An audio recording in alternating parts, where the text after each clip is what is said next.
Hi there, it's Sarah from Kalm Pilates, and today we're doing a prenatal video, but for the second trimester for Healthista.com. Now in your second trimester, your baby is growing, so is your belly, and the guidance is that you're not allowed to lay flat on the floor. So I've got a cushion that we will use throughout the class, and you can do the same, so it doesn't have to be a triangular cushion. You can just use any kind of cushion that you have laying around. So just put that near the mat so you can use that when we need it. Right, I'm going to put you into your neutral positioning before we start. So what I want you to do is having your feet hip width apart, and I want you to just start sort of rocking to the front and to the back. So in Pilates we always start from a perfect alignment before you start moving, so that every muscle that we train is actually trained in the right position. So you want to move gently, and then you stop where you feel very sturdy and connected to the floor. No hyperextension. We want to have this like micro bend in your knees, just to take the edge off, but also that opens up your hips. That will allow you to actually tilt the pelvis to the front and to the back. And what you can imagine is that you have water in the pelvis and you're spilling it to the front and to the back. You don't even have to imagine when you're pregnant, because obviously there is fluid there. So imagine that that is spilling to the front and to the back, making it smaller with each move until the hips are completely still and the water in the hips will be still as well. And a little tip is that actually the front and the back of your trousers should be in line. If your hips are tilted, that line will go. So that's a really practical way of finding your neutral. Then imagine that there's a piece of string attached to the crown of your head. Lift it towards the ceiling, and as you're lifting you feel all your vertebrae slightly opening, which is actually a really lovely feeling. We're going to open the shoulders. I want you to rotate them away from you and drop them down, but the lengthening comes through the collarbones, so you're not really pushing away from the ears. I want you to rather lengthen sideways. That will give you the nice positioning of your shoulder blades, your scapulae. Right, from here, no tension around the neck, no tension around the shoulders, and you're completely aligned. Take your hands on your lower rib cage, fingertips touch in the middle. Breathe in wide into the rib cage, and that makes your fingertips come apart. On the out breath, they join together. So it's different breathing from yoga. If you've been doing yoga before, you'll know that yoga breath is into the belly. This is to the side. So just get yourself familiar. That's it. Now take your hand onto your belly button. Breathe in wide as you did before, so wide into the rib cage. As you breathe out, take your belly button away from the hands, so into the body. So the baby, hug it into the body, and that is exactly the muscle group we want to train. So we're training the TA, your transversus abdominis, which runs from the hip bone all the way to your rib cage. So just by pulling that in, you're going to engage that. If you have enough headspace, I want you to also lift the pelvic floor at the same time. So we're doing one more breath, wide into the rib cage. As you breathe out, pull in and lifting the pelvic floor. Perfect. So from here, we're going to come to the front of your mat or the back of your mat, depending on how you stand, and find your neutral again. We're going to do a roll down. Now for a roll down, I want you to be in your neutral, be relaxed, breathe in at the top. Relax the shoulders, nice long tall body, perfectly aligned. We're going to come into our roll down. So breathe in. Now as you breathe out, you pull your abdominals in, lift the pelvic floor, and you're just bringing your shoulders down, little head nod, and it's as if you are deflating. The hips don't move. So the challenge is don't move the hips, not even a little bit. Tummy moves in, lifting the pelvic floor, you're going to open your lower spine. It's a really nice opening for your lumbar spine. It doesn't matter how far you get. Obviously, if you're quite flexible, you'll be able to touch the floor. Otherwise, you may be up here, that's okay. Again, make sure your knees are slightly bent, no hyperextension. All that will do is pushing the hips out. So you need to keep the bend there to keep your hips in line. Now breathe in at your lowest point. As you breathe out, feel how the weight is transferring. It goes from the heels into the calf muscles, into the thighs. Now pull in those abdominals. Don't move the hips forward. Keep them where they are. Tummy moves in. You're going to stack each vertebrae on top of each other. You have hunched shoulders until the very end, and they drop, and then your head lifts. Breathe in at the top. Breathe out, head roll down. It's a nice little roll. Tummy moves in. Lift the pelvic floor. Don't move the hips. And let the head just hang. With the shoulders, although they are relaxed, you have to make sure they don't come forward. So I need you to stay away from the ears. Just do that rotation.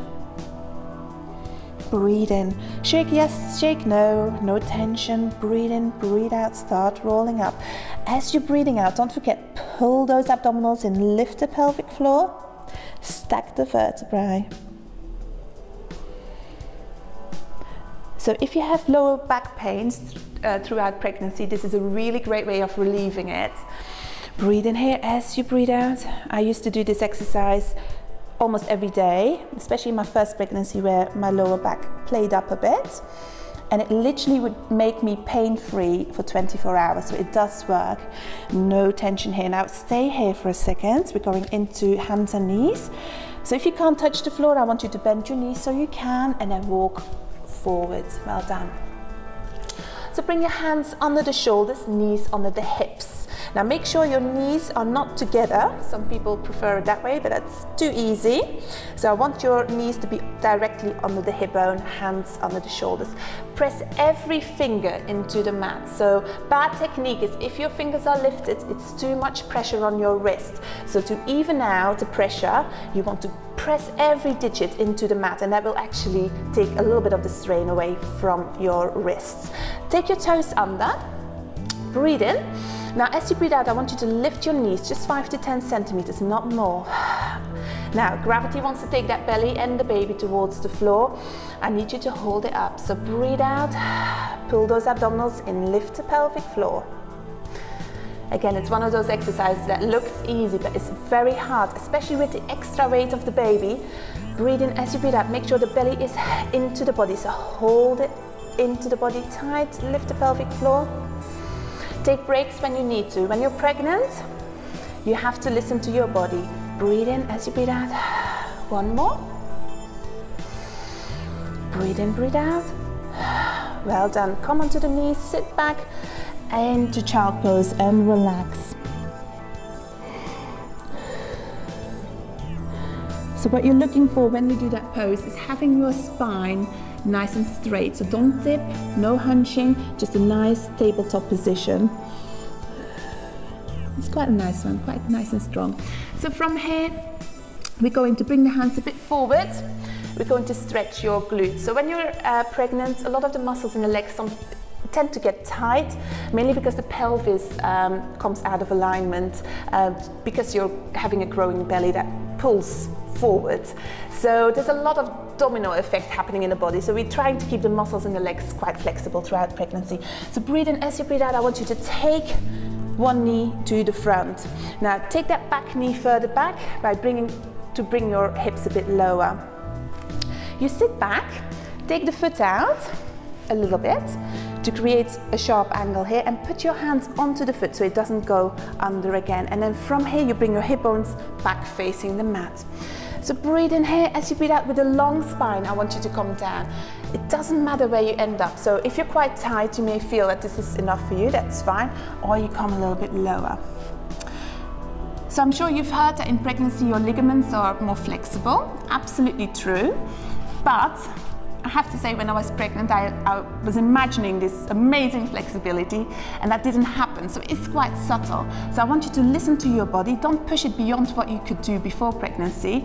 But at the same time, you are allowed to stretch. Otherwise, your muscles are going to get tight. You're going to get issues with your pelvis and with your lower back. So just take it to a level that you're comfortable with.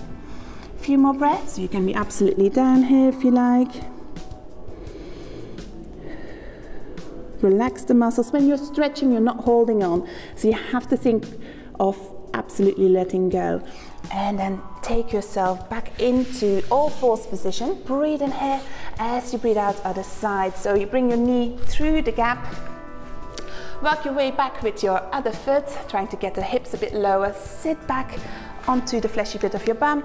Get the foot out, place it back in the middle. Hip bones, make sure they face the mat, and then walk your way to the front. So in class, if I see any mistakes with this exercise, it's mainly that the hips are sort of more, I can't even do it, it's hard to do bad practice, but the both hip bones are not facing the front, so then I have to rotate the hips. A few more breaths. Relax the muscles, breathe in as you breathe out, let go of the tension so that you can access the muscle a bit deeper. Well done. And then from here, walk your hands back. Well done. So for the next exercise, you need your cushion. So if you can just place it at the top of your mat and then find your way to the floor.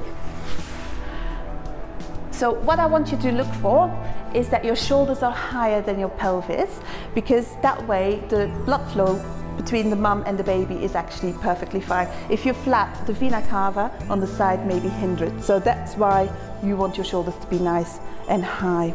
Now when we're here, we can still do our 100 position. It's just a modified version. So you breathe in.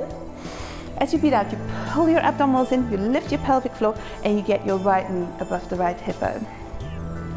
Breathe in once more. As you breathe out, hold everything, get the stability, and here you are. Now, if you feel that the positioning isn't right, you can go a little bit lower to find the connection. So listen to your body. Your body will tell you. Breathe in, breathe out, so that I can feel that this is a better positioning for my back. I've got more of a deep scoop going on, and this is what you're looking for, is for the abdominal pressure there. Now, when you're pregnant, it is so important that your abdominals don't bulge. So breathe in. As you breathe out, have your hands on your tummy and make sure you feel them going in on the out breath. Breathe in, breathe out. 4 more. 3 more. Take breaks if you need to. Last 2. Last 1. Touch down for a second.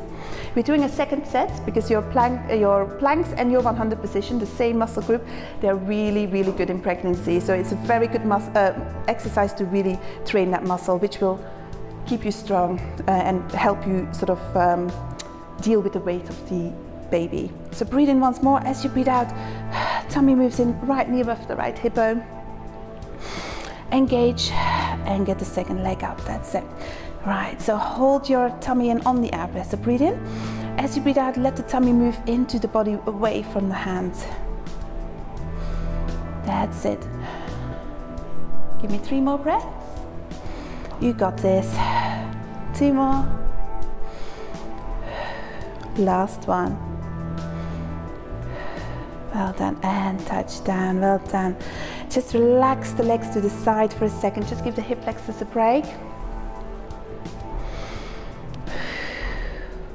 So in this exercise routine for your second trimester, you want to do strength to help your body cope with the extra weight gain, but you also want to keep the flexibility to make sure that you're not getting lower back pains or sciatica. So for the next one, you can actually come down, because we're going into a spinal twist and you're not on your back for very long. So just very briefly, you come down and immediately you take your left hand to the outside of your right knee and you take it over. So you're doing a spinal twist. That way your tummy is actually not, the blood flow isn't constricted, you see. So you can look away. Breathe in, breathe out. Now the foot can find the floor if you like, absolutely fine, but the opposite shoulder needs to stay on the floor. So this is a fantastic stretch for if you feel that your lower back is cramping up, sciatica, even a little bit of pelvic pain. It can all be relieved with this simple stretch. It's a really nice one. Now when you're here, you have to let go again. So if you're engaging the muscle, you're just kind of hindering the stretch. So you need to breathe in. As you breathe out, relax. Well done. We're doing a quick change because I don't want you to be on your back for very long. So come back into the middle, other side, hand on the outside of the knee, and then you look away, so away from the knee and relax. Keep the opposite shoulder on the mat. Look away from the knee so that your back here, so the neck, the back of the neck here, the cervical spine is also being twisted.